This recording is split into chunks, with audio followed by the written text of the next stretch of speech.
The West needs to think of itself as a family again, not as a sugar daddy for other people and their families. Today's SJWs fall into two mutually reinforcing and equally toxic camps: PC authoritarians and PC egalitarians. Most importantly, they'll have to accept that diversity is not a strength, it's a weakness.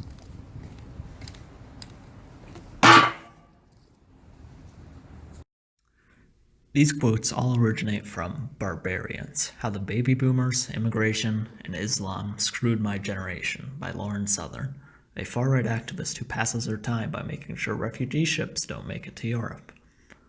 Her book is an excellent example of how many myths and misconceptions surrounding immigration have been cultivated and allowed to flourish in recent years. This video will briefly examine common arguments against immigration and how they all tend to fall short. Immigration is demonstrably a net gain in terms of economic, cultural, and moral well-being of America. First of all is the economic argument, which states that immigrants are destroying the economy of America by taking jobs and costing more for welfare programs than they can give back. Therefore, immigrants are a net drain on the economy. When one actually examines the prevailing economic thought on the matter, however, it becomes clear that while immigration hurts some people, it helps others. A 2014 Cato Institute study indicates that the fiscal impact of immigration is rather negligible. In fact, the study outlines the ways immigrants have had a positive impact on the economy. It predicts the future immigration should have no dramatic fiscal impact on the economy.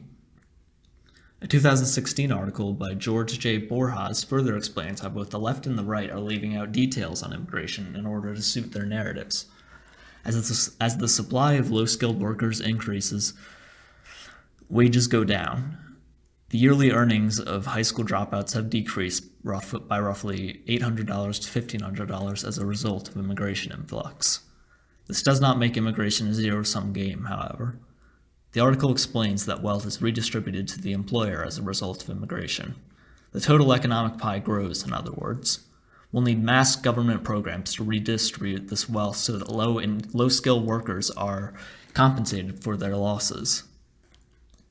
Borjas concludes, to make this work, Clinton and her supporters will have to acknowledge that our current immigration policy has indeed left some Americans behind, and Trump and his supporters will have to acknowledge that a well-designed immigration plan can be beneficial. All this is probably not going to happen, but only then can we have a real debate over immigration policy. Another meme is the cultural and societal argument, which argues that, through many facets, immigrants are degrading the very fabric of American culture. There are many ways that immigrants are said to be harming American society, but all of these arguments come up short. First of all is the social cohesion argument, which states that any economic benefit can be dismissed if it comes at the cost of degrading our social cohesion of European descent. Robert D. Putnam's work has been cited in favor of this argument.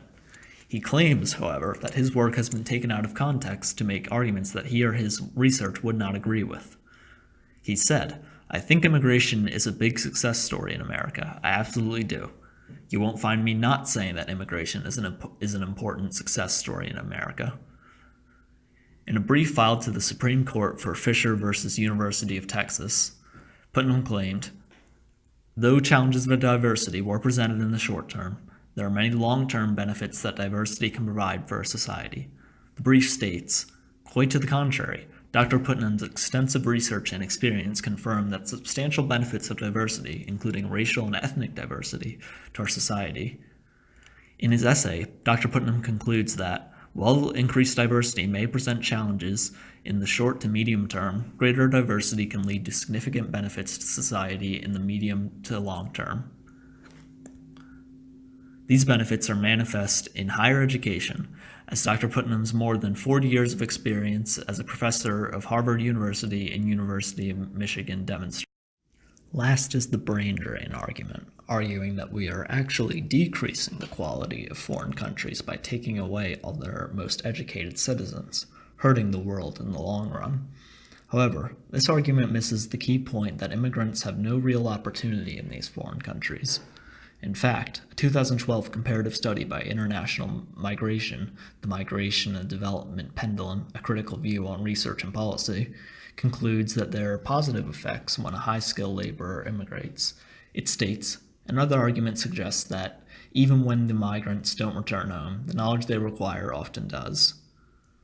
As communication channels improve, it has become easier for these migrants to share their newly acquired knowledge with those at home. And one of the earliest arguments against the concept of the brain drain was the emulation model. According to this model, the migration of skilled and educated persons results in those remaining in the source country demanding higher wages and better education.